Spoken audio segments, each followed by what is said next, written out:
Olá, tudo bem com vocês? Quem fala é o Guilherme Caixa Gameplay. E hoje eu tô aqui pra gravar, basicamente, a gente vai reagir a mais um vídeo. E hoje a gente vai começar aqui a reagir a alguns vídeos do Fiaspo. Então eu vou deixando aqui like no canal, ativando as outras notificações. E o vídeo de hoje vai ser o que aconteceu com os jogos de filmes. Então se vocês gostou, deixa aquele like gostoso. E se inscreve no canal para você receber várias notificações de vídeos incríveis que sempre saem aqui no canal, todos os dias, em qualquer horário. Então, deixa aquele like e bora pra aquele vídeo maravilhoso. Começa aí, Fiasco, manda. Que a indústria dos games e Hollywood teve uma época que a indústria dos games e Hollywood andavam lado a lado. Cada grande estreia nos cinemas era vista como a chance perfeita de transformar um filme em jogo. E fosse ele bom ou ruim, o objetivo era claro, fazer o jogador gastar ainda mais dinheiro com aquela franquia. De Harry Potter explorando Hogwarts no PlayStation 2, ao Batman patrulhando as ruas escuras de Gotham, passando pelo Jack Sparrow navegando pelos mares em Piratas do Caribe, parecia que todo filme tinha seu próprio jogo. Mas de repente eles sumiram. Aquele fluxo constante de adaptações desapareceu por completo, quase sem deixar qualquer tipo de rastro. Hoje vamos entender um pouco essa história, relembrar alguns jogos clássicos inspirados em filmes e responder a seguinte pergunta: por que os jogos baseados em filmes acabaram? Vamos descobrir, galera. Essa história de jogos baseados em filmes é mais antiga do que você imagina. Inclusive, até para listar de fato qual foi o primeiro jogo inspirado em um filme, existe todo um debate por trás. Em meados da década de 1970, antes mesmo de existir a ideia de grandes franquias multimídia, um jogo de arcade chamado de Death Race chegou aos fliperamas em 1976. Ele colocava o jogador no controle de um carro com o objetivo de atropelar pequenas figuras chamadas de gremlins, para no final você marcar alguns pontos. À primeira vista poderia parecer apenas um game excêntrico, mas a semelhança com o filme Death Race 2000 de 1975 era impossível de ignorar. No longa, ambientado em um futuro distópico, uma corrida de estrada mortal premia competidores que ganham pontos ao matar pedestres. Embora o jogo não tivesse uma licença oficial do filme, os paralelos temáticos e mecânicos eram tão fortes que alguns historiadores consideram a primeira obra claramente inspirada por uma longa-metragem. Maneiro. Eu nunca vi esse filme aí que você falou, não. Se, no entanto, a definição exigir um produto oficial licenciado, o crédito vai pro Superman, lançado em 1979 pro Atari 2600. Esse título ele nasceu diretamente do sucesso estrondoso do filme Superman de 1978, estrelado por Christopher Reeve. Desenvolvido pela Atari, o jogo trazia mecânicas inéditas para aquela época, como a possibilidade de você poder voar com o personagem, consertar pontes destruídas e prender criminosos, tudo sem deixar de lado o icônico visual do herói com as limitações do hardware daquele tempo. Foi um marco não apenas pela ligação direta com o cinema, mas também por abrir um novo capítulo na relação comercial entre Hollywood e a indústria dos games, mostrando o potencial de usar um filme como plataforma para divulgação de um jogo promocional e vice-versa. Cinema.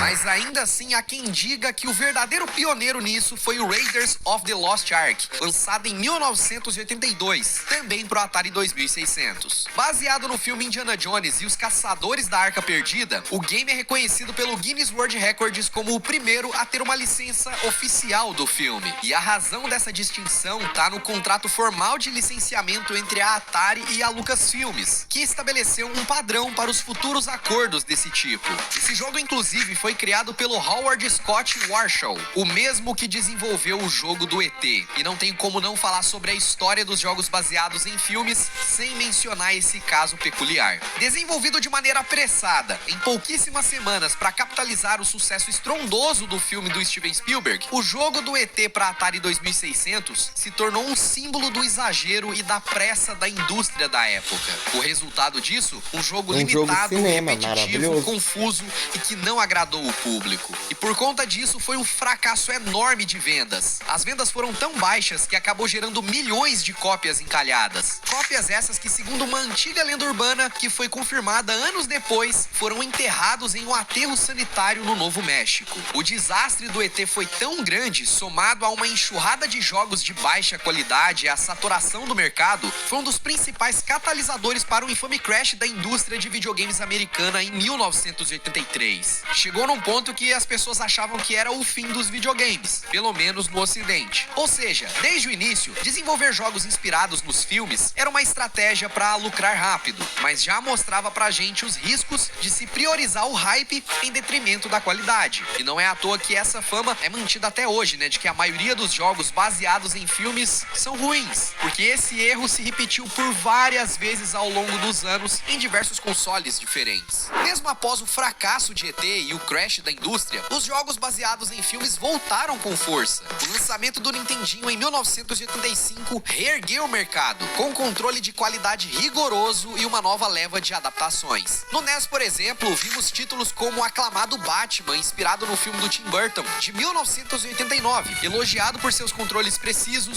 gráficos e pela trilha sonora que capturava a essência do longa. É o Coringa.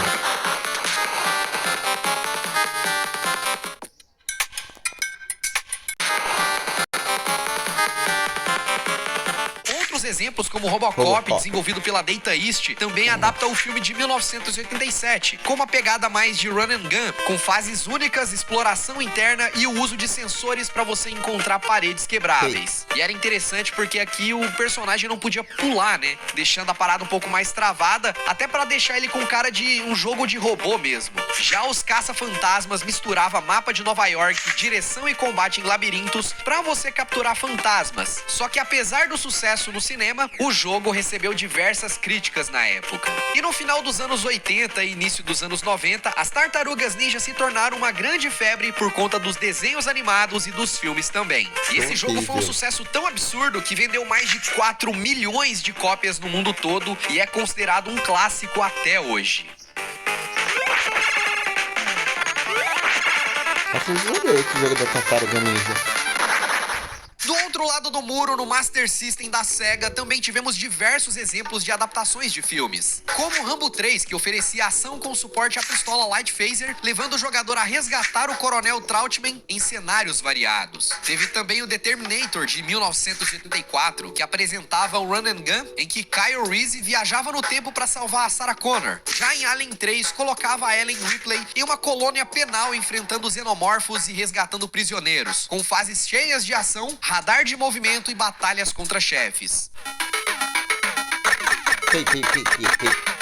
Mas foi na era 16 bits que os jogos baseados em filmes explodiram de vez, com o Super Nintendo e o Mega Drive dominando o cenário. Essa geração trazia gráficos 2D mais caprichados, trilhas sonoras memoráveis e um salto técnico que permitia adaptações feitas com mais rapidez, mas ainda com bastante cuidado em muitos casos. No Super Nintendo tivemos Batman Returns, que foi considerado uma das melhores adaptações cinematográficas para os games, com ação brutal, gráficos excelentes e um clima sombrio bem fiel ao filme. O Pinguim. A trilogia Super Star Wars impressionava nos visuais, na música e na fidelidade à saga de George Lucas, recriando batalhas e cenários icônicos.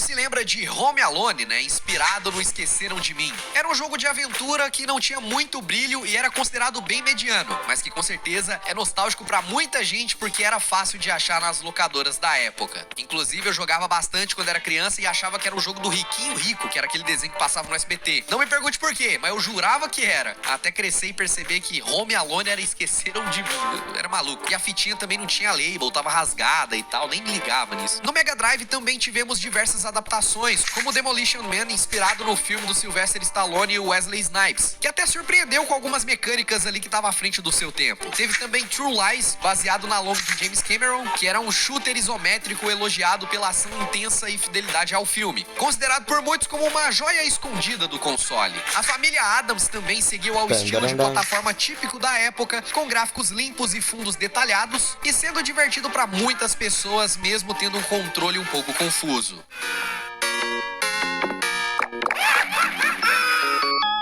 Já Jurassic Park impressionava pelos seus visuais ricos, dinossauros realistas e jogabilidade diversificada, Uau. capturando bastante ali o espírito do filme. E foi nessa mesma época que a Disney vivia um auge nos cinemas, trazendo uma enxurrada de adaptações também para os videogames. Aladdin chegou a ter duas versões completamente diferentes, uma exclusiva para o Super Nintendo e outra para o Mega Drive.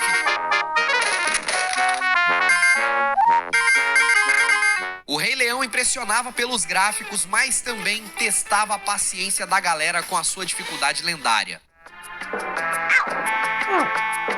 E não parou por aí, porque tivemos vários jogos do Mickey, Goof Troop, Toy Story, A Bela e a Fera e muitos outros títulos marcantes. Mas esses jogos mais ligados ao universo das animações e desenhos, eu já contei com um pouco mais de detalhe em um vídeo aqui no canal, dedicado exclusivamente aos jogos licenciados de desenhos animados. Depois, eu vou deixar um card aqui se você quiser assistir depois. E essa era consolidou a presença massiva dos jogos baseados em filmes nas locadoras de videogames. E apesar da variação na qualidade, com alguns títulos incríveis e outros nem tanto, foi um período extremamente influente para esse tipo de adaptação acontecer. Agora, quando os jogos migraram para o 3D com a chegada do PlayStation 1, as adaptações de filmes continuaram, mas começaram a mudar. O salto técnico exigia mais recursos e nem todo estúdio estava preparado para essa nova dimensão. O desenvolvimento se tornou mais complexo e caro, e isso se refletiu na qualidade e na variação entre as versões para diferentes plataformas. A franquia Harry Potter, por exemplo, fazia sua estreia nos videogames com o PS1 e ganhava o jogo baseado no primeiro filme, o Harry Potter e a Pedra Filosofal, que foi muito popular por ter uma atmosfera mágica, uma ótima trilha sonora e jogabilidade divertida. E o mesmo pode se aplicar também para o Harry Potter e a Câmara Secreta, que também era uma adaptação muito fiel ao filme, o que foi um enorme sucesso na época, acompanhando o hype dos filmes sempre que saíam. Outro destaque também foi o Tarzan, um dos jogos de plataforma mais lembrados do console, permitindo jogar com o personagem tanto criança quanto adulto, em fases variadas, visuais belíssimos e uma história que capturava bem a carga emocional do filme.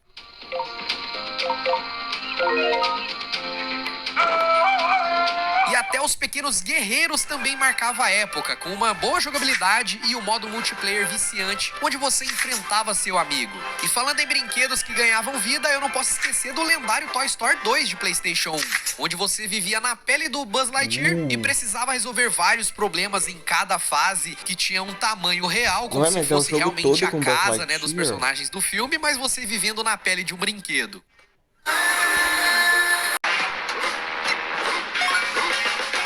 E o PlayStation 1 também recebeu jogos do 007, como Tomorrow Never Dies, e que apesar de não ter alcançado aquele patamar do GoldenEye 007 do Nintendo 64, entregava uma boa variedade de missões. Teve também o Missão Impossível, que seguiu essa linha de espionagem com design de fase sólido e o uso criativo de gadgets. Já na parte mais fraca dessa leva, a gente teve o jogo da Múmia, que sofreu com gráficos datados e jogabilidade travada, e até Star Wars Episódio 1, A Ameaça Fantasma, que foi muito aguardado, mas com controles lentos e que acabou frustrando muitos fãs.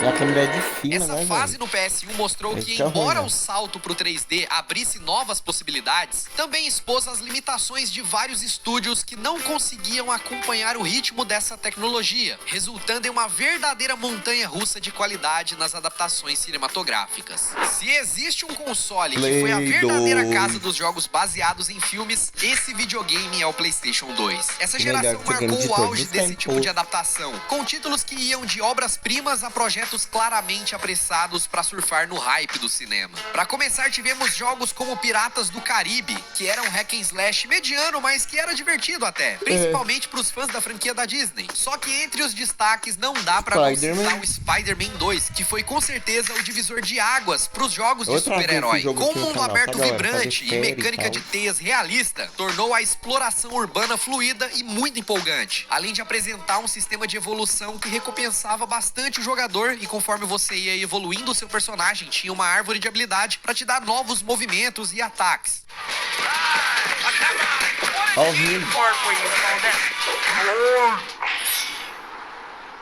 E assim como no PlayStation 1, os jogos de Harry Harry Potter no Potter. PS2 também foram geralmente bem recebidos, elogiados por capturar a magia dos filmes com uma trilha sonora interessante e muitos minigames divertidos. Outro que surpreendeu bastante foi o Peter Jackson King Kong, que foi muito elogiado pela sua atmosfera imersiva, gráficos impressionantes para a época e com a inovação de você poder jogar tanto com o Jack em primeira pessoa, quanto como o próprio King Kong em terceira, oferecendo uma aventura emocionante e muito completa, e com a possibilidade de você poder expandir o final do filme, né, fazendo um final alternativo. Maneiro. E franquias consagradas também tiveram espaço. O Senhor dos Anéis, O Retorno do Rei, oferecia combates sólidos, gráficos de alto nível e vários personagens jogáveis. Tinha também o jogo do Matrix, que recriava momentos icônicos dos 3 filmes com cenas inéditas e um final alternativo, combinando artes marciais e tiroteio pra todo lado.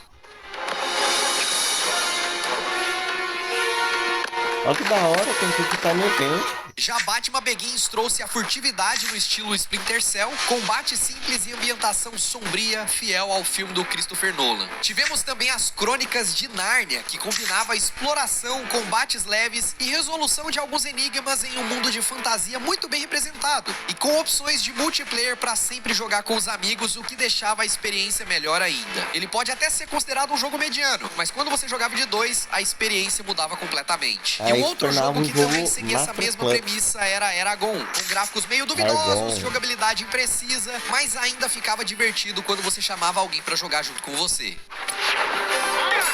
Ah, qualquer joguinho que você coloca, tipo assim, você chama Havia também um adaptações amigo, que, fica da mesmo hora. longe de serem perfeitas, e que Claro. na verdade entraria até na categoria de piores jogos baseados em filmes, temos aqui o Blade 2, que teve a brilhante ideia de tentar inovar usando o analógico como botões de combate. Nada de ficar esmagando o quadrado, é tudo no analógico. Meu Mas eu tenho Deus. certeza que vai aparecer alguém nos comentários dizendo que amava esse jogo. Homem de Ferro chamou a atenção na época Iron pelo Man. apelo do herói, mas não conseguiu manter a mesma empolgação no gameplay, com controles confusos, principalmente na hora de voar, que deveria ser a parte mais da hora do game, só que era quase sempre uma tortura. E quem lembra do clássico filme Jumper? Eu amava demais esse filme pelo fato do personagem poder teleportar pra qualquer lugar só vendo uma foto ou já tendo visitado o lugar, né? Ele também ganhou um jogo que trazia uma história paralela ao filme, mas eu conheço um total de 0 pessoas que jogaram, o que prova meu ponto de que coisa boa esse game não era. Mas ainda falando de filmes da nossa infância, até Zatura recebeu um jogo. O filme eu alugava praticamente toda semana na locadora. Já o jogo eu passei longe, tá? Confesso pra vocês. Mas ele segue a mesma premissa. Sua casa é transportada pro espaço e os personagens precisam jogar o tabuleiro mágico. E vai aqui uma curiosidade que muita gente não sabe, mas Zatura é uma continuação de Jumanji, mas não do filme, tá? E sim dos livros. Você sabia dessa? O PS2 também recebeu algumas adaptações mais ousadas e inesperadas, como Scarface, que funcionava como uma sequência alternativa ao filme clássico, com um mundo aberto e liberdade para você construir Da hora, um da império hora. criminoso. The Warriors também, que era um beat'em up em 3D excelente, feito pela Rockstar, e o Poderoso Chefão, que adaptava fielmente a atmosfera da máfia, com missões no maior estilo GTA. E o mais Poderoso curioso é que são Chefão. jogos baseados em filmes antigos, que já não estavam mais em cartaz no cinema há muitos anos. E como não tinha essa obrigação de lançar logo porque ia aproveitar o hype do cinema, eles acabavam fazendo um bom trabalho aqui. A equipe de desenvolvimento acabava tendo mais tempo e liberdade criativa para fazer esses jogos e não tinha essa pressão de lançar o mais rápido possível, o que era a receita perfeita pro sucesso e que deu muito certo para esses 3 games aqui. Mas olha só, é impossível listar todos esses jogos aqui, tá? Porque foram muitos, alguns excelentes, mas a Alguns grande ruins, maioria totalmente alguns esquecíveis. médios. Pensado mesmo somente para aproveitar o hype do sucesso no cinema.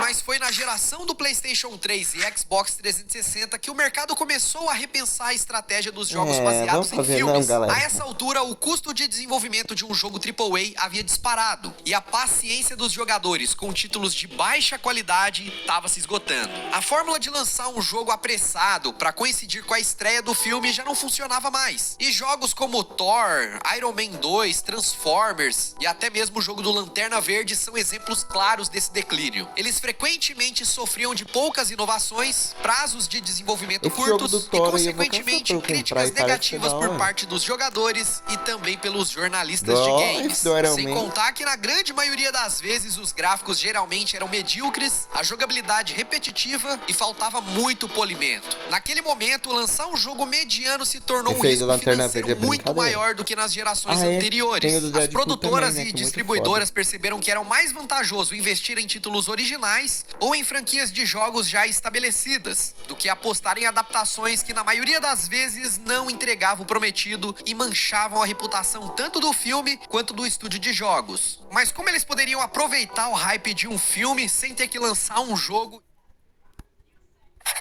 Aproveitar o hype de um filme sem ter que lançar um jogo e ainda conseguir lucrar com isso. Foi aí que surgiu um novo jeito de aproveitar o sucesso dos filmes com um conceito que se mostrou muito mais lucrativo. E a resposta é mais simples do que parece. E ela tem nome, se chama Fortnite. Verdade. E aqui eu tô me referindo ao modelo das skins e do licenciamento dos personagens em jogos que já são muito populares. Funciona basicamente assim: em vez de gastar milhões desenvolvendo um jogo do zero, as empresas passaram a licenciar seus personagens e elementos visuais para serem usados em universos de jogos que já são um sucesso pelo mundo todo. E nesse sentido, Fortnite com certeza se tornou o centro disso e começou toda essa jornada nova também. De repente, você poderia ter a skin do Homem-Aranha, do Tom Holland, da MJ, da Zendaya, até mesmo do Superman, que esteve nos telões recentemente, e do Batman, personagens de Duna, ou até mesmo do John Wick correndo pelo mapa do Fortnite. A Epic Game, desenvolvedora do jogo, vende a skin e o estúdio do filme ganha royalties sem precisar gastar um centavo com o desenvolvimento, ou se preocupar com bugs, funcionários ou reviews ruins depois do lançamento. É um modelo perfeito, barato, instantâneo e com alcance mundial.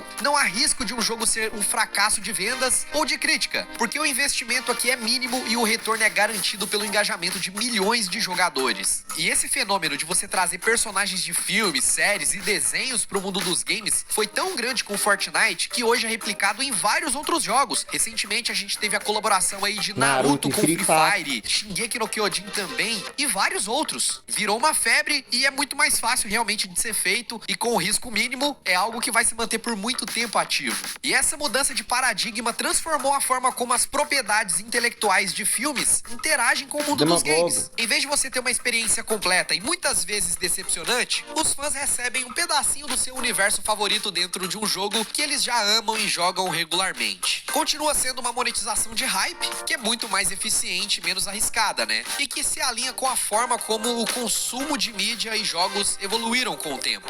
Mas isso significa então que os jogos baseados em filmes acabaram de uma vez por todas? E a resposta é não. Ainda existem adaptações, não necessariamente de jogos baseados em algum filme em específico, mas sim em um universo já existente e que leva o nome da franquia com escalas e com abordagens muito diferentes. O que vemos hoje são projetos AAA de altíssimo orçamento e qualidade que levam anos para serem desenvolvidos, diferentes daquelas adaptações apressadas do passado. E temos bons exemplos disso, com Star Wars Jedi Survivor, aclamado por uma narrativa envolvente, combate fluido, teve alguns bugs ali no lançamento, mas é um bom jogo, ou até mesmo Hogwarts Legacy, um grande sucesso que recriou fielmente o mundo de Hogwarts com um combate de feitiços divertido e um mapa aberto bem amplo, se tornando até o jogo mais vendido de 2023. Teve até mesmo o próprio Avatar Frontiers of Pandora, que foi desenvolvido pela Ubisoft para aproveitar o retorno da franquia aos cinemas, mas com um cuidado muito maior do que estava acontecendo nas gerações passadas. Só que esses jogos são exceções e que demonstram que, com investimento, tempo e cuidado, é possível criar adaptações de filmes que são, antes de tudo, ótimos jogos, que eu acho que é o mais importante. Antes dele ser baseado em um filme, ele precisa ser um jogo divertido. Além disso, jogos mais simples e infantis baseados em filmes animados continuam existindo,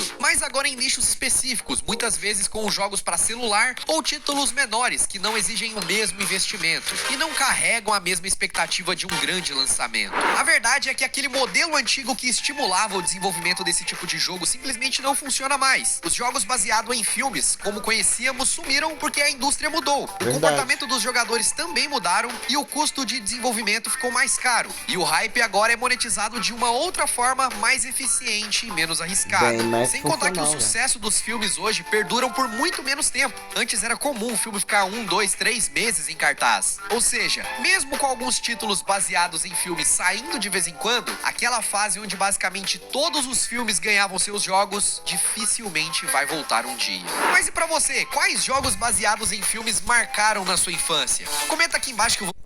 Eu não fui muito jogar jogo de, tipo assim, de filmes na infância, porque eu quase nunca joguei, né? Deixa eu ver aqui um filme aqui que eu joguei. Deixa eu ver. Eu sou mais, tipo assim, de jogar jogo de desenho animado, né? Mas eu acho que eu joguei, tipo, o jogo do Deadpool, né? Quando eu era criança. Mas não zerei, não cheguei a zerar, né? Também joguei o jogo do Capitão América. Joguei bem pouco também. E joguei o jogo do Homem-Aranha, né? Que gravei aqui no canal. Foi bem da hora. Mas é isso, galera. Espero que vocês gostaram. Se gostou, deixa o like no canal, ative o sininho das notificações. Se vocês gostarem desse vídeo, eu vou reagir a mais vídeos do Fiasco. E é isso, gente. Até a próxima.